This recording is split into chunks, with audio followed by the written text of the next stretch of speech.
So you mentioned this one as your idea. What was your idea for this chick before? Yeah, so with Tiana, I kind of think that what you can do Was is this for Brawl you were thinking, or you were thinking? Well, like I think even in I think it's probably more effective in Brawl because a Brawl deck is going to be 60 cards.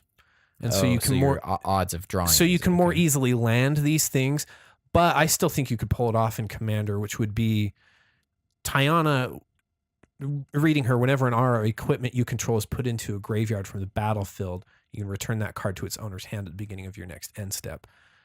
So putting Valduk in a Tiana deck, Valduk's going to keep doing damage. But then also putting Tashar in the deck means that Valduk is never going to go away. And with Tiana, his tools are never going to go away. I think that's an interesting build, but you've kind of come across something that's out in the webosphere. Yeah. So it's hard to, I'm going to have to figure out who exactly did the original post on Reddit for this one. Sure. But this guy did some work. And then I think somebody did like a different one very close that was similar. And then I actually ended up getting turned into an EDH rec article that I think was really good. Yeah. But I'm just going to talk about it anyway, you know, because it's interesting. Yeah, like if our listeners aren't really covering that stuff, then I want them to kind of know. Yeah, like you should know. I actually it's cool. really like this because of the color identity it's falling into. Yeah, we already know it's Boros, so she's 3, a red and a white. So you want to think like, first you think it's like, well, it's just, there she is, it's a Voltron commander. She likes artifacts. She likes enchantments. Maybe. That's what Valduk likes. Exactly. And if they ever die, they come back to her hand or come back to your hand. The issue here, though, is that if the artifacts, enchantments are attached to her and she goes, they go with her. Right. Because it's the end step. It's kind of like a delayed. A delayed state. So she needs to remain in the on the battlefield for this preservation to occur. Yeah. So it might take you to the idea of, well, let me just load this thing full of like other creatures that are good to be equipped, like I don't know, the Mirren Crusader or something. You know, like this just an objectively good creature to have equipment on, or some hexproof something nonsense. Yeah. I think what this guy had come up with was, let's do a prison type thing. So I think Zedru, the Great-Hearted, was probably one of your only other commanders that were interested in doing this kind of play style. Sure. So the idea is that you have a lot of auras out that deny creatures the ability to attack or block. So what would be emblematic of that effect, right, would be the card Arrest. Yes. So it's 2 and a white, enchanted creature can't attack or block, and its activated abilities can't be activated. So let's say you have some, I don't know, bastard Grenzo player in your play group, Brad, right?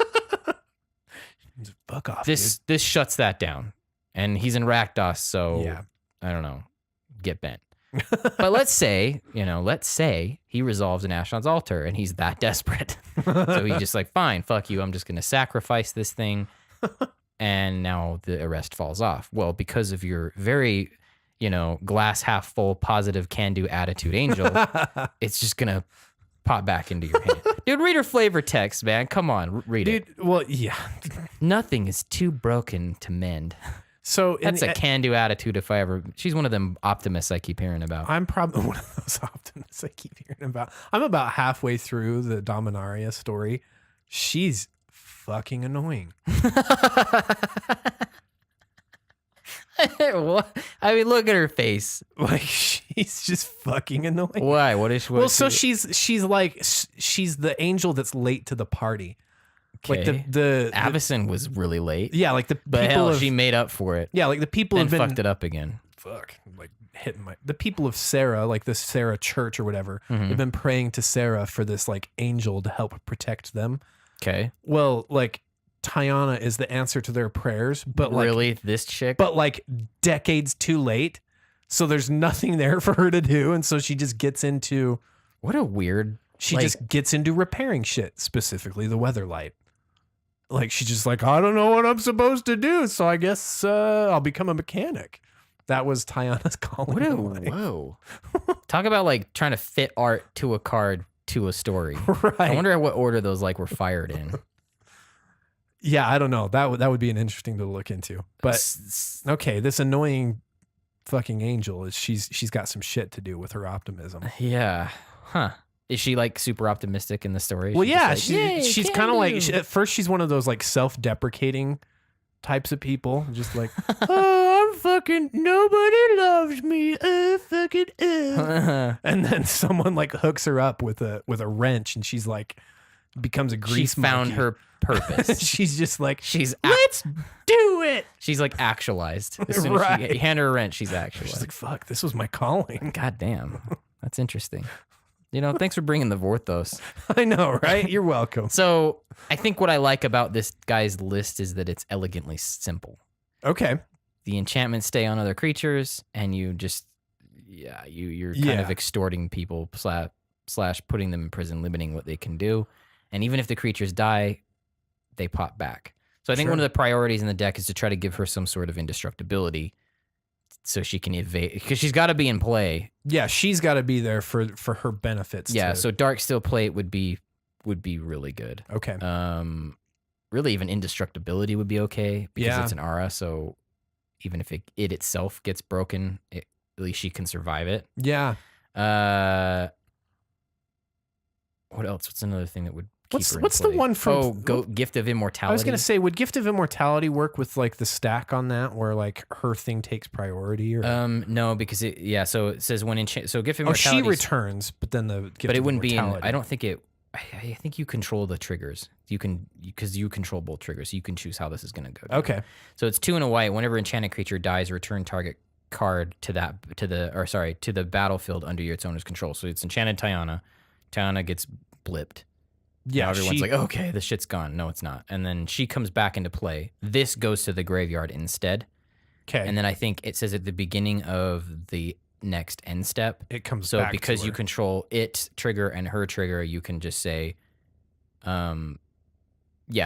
they happen at the same time. So you control both. You just say, I want this one to go into play, and then her ability looks for it, but it's already gone. Okay. It's already attached back to her, so she survives, and then her ability looks for the rest of the auras that are out there. Yeah. Right. Okay. So the whole deck is just kind of loaded with these. So like Arrest is a really good one.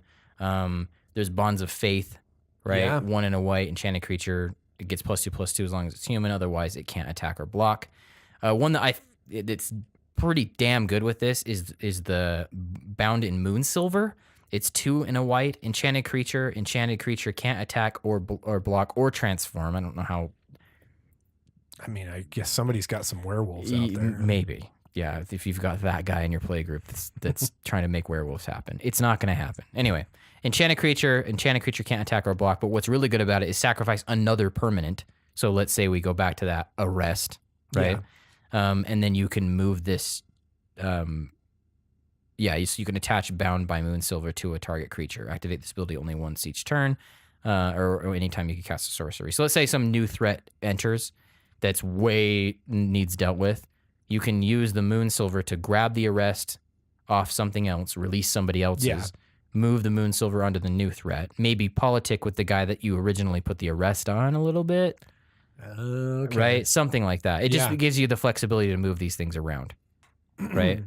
Captured by the Consulate, 3 and a white, enchant creature you don't control. Enchanted creature can't attack.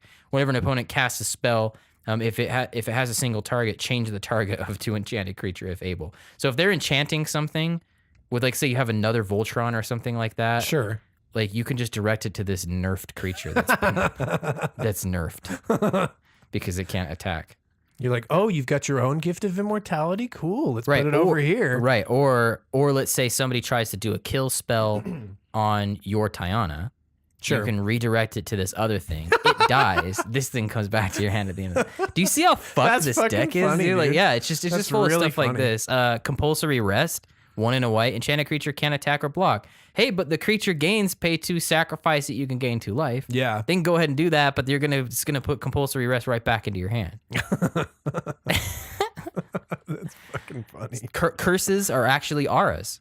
So putting curses on because somebody, you're enchanting a player. Yeah, so curses like that could add up. So I would recommend Curse of Opulence.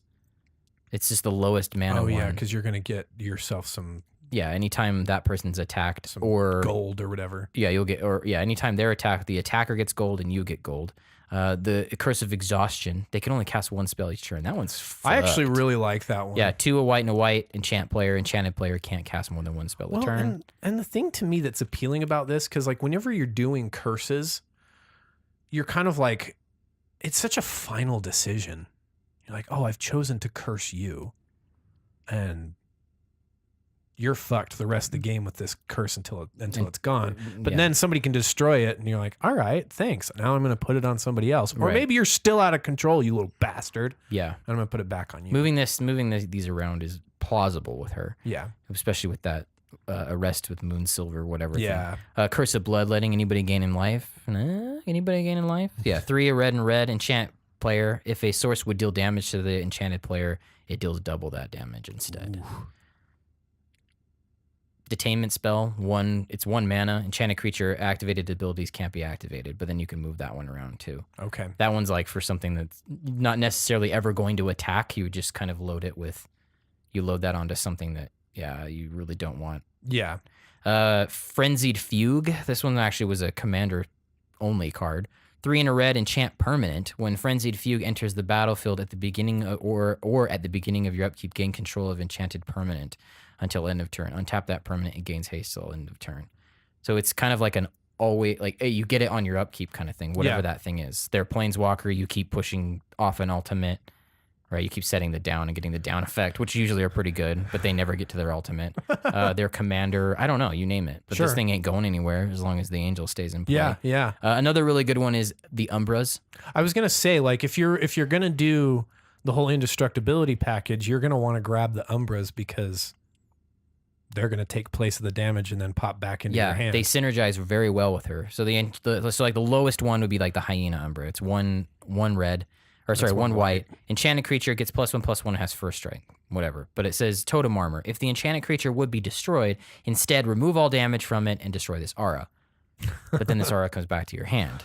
So at the end of the turn. So thinking of the Umbras, like, would it be weird to put the Umbra Mystic in? So you put somebody's commander in prison and then... I thought about, I had the Umbra Mystic on the list for a while, but the thing is that they can, I don't think it says may. Okay. Yeah, so if enchanted creature would be destroyed instead. So it's like you replace, you're keeping their creature. Maybe, yeah, because they don't ever get rezoned.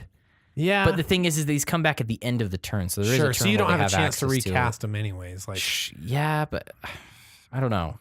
The Umbra Mystic would probably be a good card to put in here because it makes all auras everywhere. Right. Totem armor. Right. So, but then the other one's like Winds of Wrath, where it destroys all non-enchanted creatures. So the ones you can't get to. Yeah. Because you're right. Like some of the commanders and stuff like that, they're better off not leaving the battlefield. Right. The longer they just are they stay in a useless space, the better. Yeah. Pariah works really well with her too. Yes. So it's 2 and a white, enchant creature. All damage that would be dealt to you is dealt to enchanted creature instead. I like that. Hey, Atraxa, come here, baby. So you get hit with a shit ton of damage. It gets dumped on their commander, and at the end of the turn, it just comes back to your fucking hand, dude. I really like this guy's really list, funny, dude. It's sick. Yeah. I love Soul it. Tithe, 1 and a white, enchant non-land permanent. So this one's like any permanent. It's non-land. At the beginning of the upkeep, enchanted permanent's controller they have to sacrifice it unless they rebuy it. So you're making them keep paying the converted mana cost in order to keep this permanent. You really want that Darksteel Forge, dude? How bad do you want that Darksteel Forge? I'd fucking pay it. I would pay it for a Darksteel Forge. Yeah, but you get what I mean. Like it's fucked. And then even if they don't pay it, the Soul Tithe comes back to you. Like moving on. Yeah. Yeah. Stasis Cocoon and enchanted artifacts activated abilities can't be played. If enchanted artifact is a creature, it can't attack or block. That one's really flexible. You can actually enchant artifacts. You know, hey, let's shut off that Ashnod's altar. Let's for sure shut off that Ashnod's altar. There's another way to kind of just like push this thing through a little bit. It actually kind of lists back to your to kind of talk about creatures. Let me go to those ones. So there's Aramancer. Yeah, sometimes it's going to leak past. You're going to need to pull him back. Somebody's going to get past your bastardry. The Aratog, sacrifice an enchantment. Aratog gets +2/+2 until the end of the turn. And it's not that big, but again, you actually kind of want to be able to move these things around as new threats. Yeah, like it become might be manifest. something that you can use somewhere else. Danitha Caption Paragon. First strike, vigilance, lifelink, Aura's an equipment you cast, costs 1 less to cast. So she's just a way to cheap down that cost. The Aura, the core Spirit Dancer, which was just recently reprinted. So she's only $2 right now, incredibly. But she's specific for Aura spells to draw you cards. So you need her and the Mesa Enchantress. Probably got to happen for sure. And SRAM. Sun Titan is really good too because most of these fit under his umbrella of 3 or less in CMC. Yes. His umbrella. And then Valduk's in this.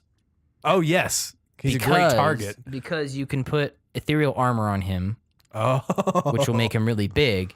But there's actually kind of a weird combo with Valduk. Okay, if you do this the correct way. So if Valduk's enchanted and somebody's open and you have the card called Breath of Fury, okay, you've won. So let's go through it. So Breath of Fury. So let's say he's enchanted. He makes 1 token. Let's say you're wide open. You have no blockers, or not. Let's say, I mean, even if you have a blocker that's less than 3, you'll do it, right? So Breath of Fury, enchant creature you control. When enchanted creature deals combat damage to a player, sacrifice it and attach Breath of Fury to a creature you control. If you do, untap all creatures you control. After this phase, there is an additional combat phase. So you can just keep going. So as long as you're able to keep moving because he makes them at combat, right? Right. So as long as you're able to move them between the elementals, you'll go into an infinite combat step. Oh, yeah. There's also a card called Elemental Mastery that would work with him as well. It says enchanted creature has tap, put X 1/1 elemental creature tokens with haste into the battlefield where X is the creature's power. Remove them from the game at the end of turn. So if you do these on him, well, his power, he can just make them now. Sure. And then when they hit, so you're just able to enchant one of the new ones that he's made. Sure. The 1/1s and hit with the Breath of Fury and then move it over. Okay. So it's able to just kind of cycle through. Yeah. And you're just chaining off. Well, you probably need a way to just end the game with this. Oh yeah, that makes sense. Put in a combo like that. As far as you close the game. As far as board wipes, I see that I see the whole Winds of Wrath thing there. Sure. I don't really like that one. What I actually like is Divine Reckoning, because you can pick Tiana, or is her name Tiana? Yeah. Yeah, is Tiana is your non-killing target and wipe the rest. Oh yeah. And then everyone else has to pick one. So yeah, each player chooses a creature he or she controls and they destroy the rest. So they're probably going to pick something that's either already arrested because they are deluding themselves into thinking they're going to deal with it. Sure. Or something that isn't arrested, but then you're choosing her, so yours survives, and then this comes back. And what's really good about this is it has flashback. So it's kind of like 2 board wipes in one. Do it again. Yeah. I like that. I like you said, it's a bad choice. Winds of Wrath, I don't know. Maybe. I get what you're saying though. If you've enchanted commanders, they're basically staying in play. Right. Because it destroys all non-enchanted creatures. And then one other thing I added to this deck that doesn't seem, and I honestly don't know if it's needed. I'm kind of following that whole that adage of if is Boros, then Sunforger. Is Boros, then Sunforger. Well, the nice thing again here, coming back to the commander, is whenever people see the Sunforger, they look to. It's kind of like, I need to get that because you have a tutor on a stick, right? And I don't want you tutoring. But, absolutely. Hey, guess what? I can get it. So the Sunforger package is extremely lean on my list. I only included stuff that dealt with specific things, okay, or had a tutor. It's probably I'll be honest, it's probably not super worth it. Okay. But I don't know. Is Boros then Sunforger? So if you're gonna do the Sunforger on this list, let's say you just love this damn thing, sure. And this really can go into any color Boros colored thing that you've got going on. So if you've got a Mardu deck or whatever, right, a Jeskai deck, anything that has this color combination in it, there's a series of cards that make it so the Sunforger thing just keeps going and going and going. Added that to the redundancy of your commander, it's pretty solid. So Sunforger, right? Okay. To read what it does.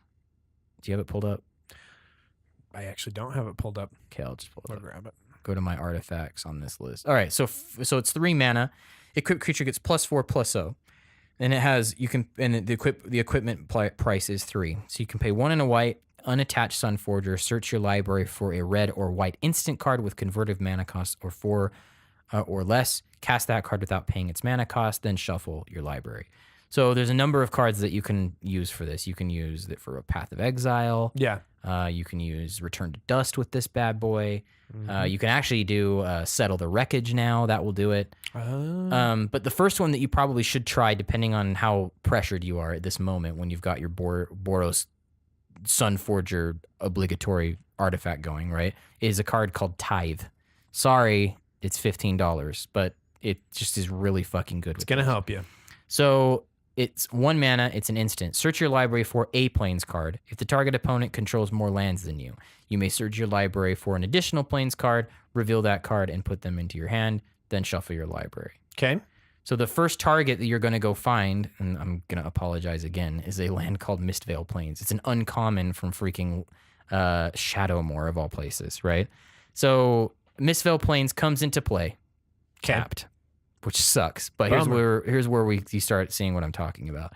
So you can pay white and tap, put target card from your graveyard on the bottom of your library. Play this ability only if you control 2 or more white permanents.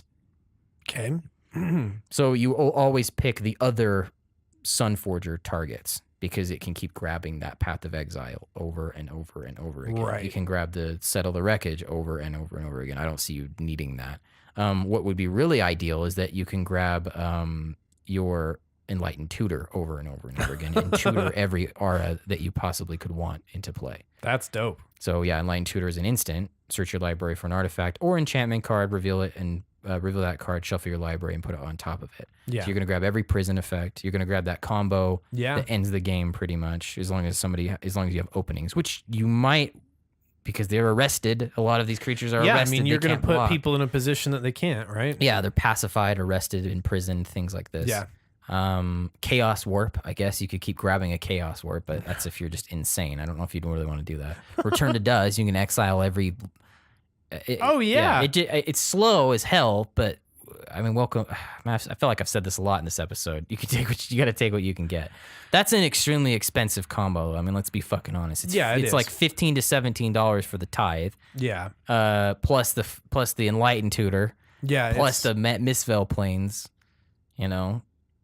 But still, only the best things in life for Boros players, though, right? You deserve it. It's fucking. You deserve it. You're playing Boros, for Christ's sake. You deserve it. And I think that maybe speaks to why this is an effective Boros commander, because it does card advantage in one of the few ways we've probably ever seen in Boros. Yeah. Makes it so that your shit that you doesn't play doesn't go away. And then it's board wipe resistant. Everything else in Boros goes the fuck away. Boros Charm is another one that you could Sunforge. That's true. Mention that. Make them indestructible. Dope. Not that you're super worried about that. Tiana, you don't want to. Yeah, you don't want her dead. But then Enlightened Tutor, your dark still, whatever. Sure, dude. I'm pretty hot for this. I'm pretty hot for this list. Are you gonna build this one? I don't know. Should I?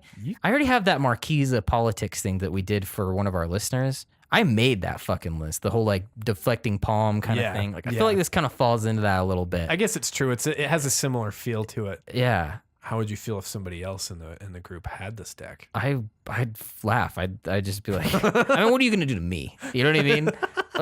What can you do? What can you do to me? Come on. What are you really gonna do with imprisoning my stuff? Ooh, you know, like. The activated abilities would be fucking annoying. Anything that shuts off my activateds. There's a whole list of cards. We'll put up the other list. There's different ones that are included here and there. Really, it's largely budget, minus my expensive You Deserve It Boros package, sure. Boros Sunforger package. There's 2 other cards I wanted before we shut this down. I think are really good, on the edge of maybe you'd kind of need this one. Okay. So the first, maybe not need for this one, but it would be damn good. The Smokestacks would be very good for this. So it's 4 mana. At the beginning of your upkeep, you may put a soot counter on Smokestack. This is an infamous card. Yeah. But I mean, you're not being that big of a dick with this one. But only here's a 3-inch dick. Just a little bit. So it says, at the beginning of each player's upkeep, that player sacrifices a permanent for each soot counter on Smokestack. Okay. So they're probably going to sacrifice the stuff you've arrested, you would think. Gee, thanks, It guys. just pulls it back into your hand. Or you can sack those permanents and they just come back to your hand. Like Right. either way. So if they don't sack the guy that you've arrested, then you just sacrifice the arrest on your turn. Sure. And at the end of the turn, it's back in your hand again.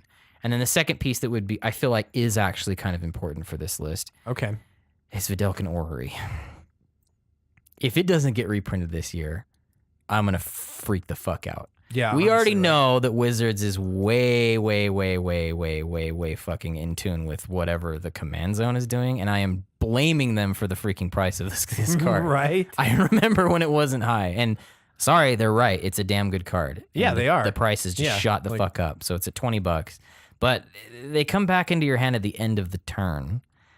So you want to be able to play these again before your next almost turn. right away. Yeah, like a lot of the time, people. Yeah. Yeah. You want to be able to like just flash them back out. Like, no, you can't attack or block. You know, like Hold on. Whoa, but wait, hang on. In response, you can't attack. Right, Brad. You're under arrest. You're under arrest, citizen. So Am I under arrest? those two would be Yeah, really actually. good. The smokestack's not that pricey. It's like $6. You know. Yeah. And eventually, like if you can't stay ahead of it, just drop the smokestacks. Like if Oh, yeah, if you're not exactly. getting enough of these things going in and out of it or whatever, the Sunforger thing probably could go, and you can pick some more cute enchantments.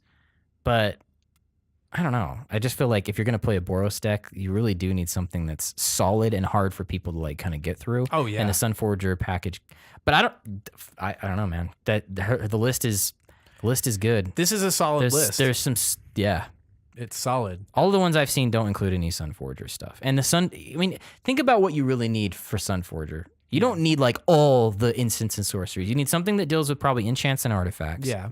Return to dust. You need something that deals with creatures.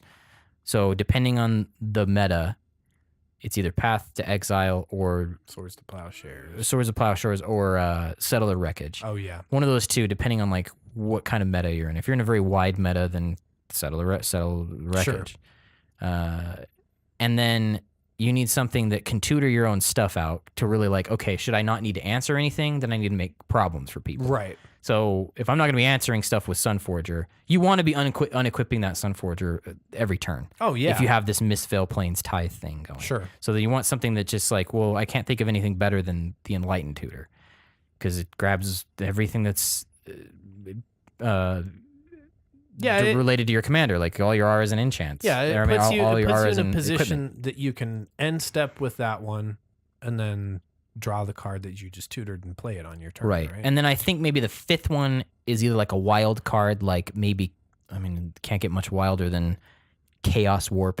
Oh, yeah. Or if you've got a lot of enchant or a lot of instant sorcery bullshit going on in your thing, maybe the Reiterate. Okay. You can pull a copy. Probably a good idea for that would just be something like Boros Charm to protect your stuff. Yeah. So you can keep Boros Charming if somebody's kind of getting on you. But that's probably it. Yeah, I mean, You it's don't like need you like can 10 go. Yeah, I was gonna say so the you can package doesn't go- need to be that big. Yeah, like you you know. can get yourself pretty deep with one of those And if packages. you draw and resolve any of these, if you do the Tithe into Mistveil Plains, you can just put them back and then get into it. Yeah. Like you can realize this loop on its own pretty well. Sure. And plus, yeah, like you were saying, like she protects the actual Sunforger, which is a high value target for Yeah, your it opponents. really is. That list is dope.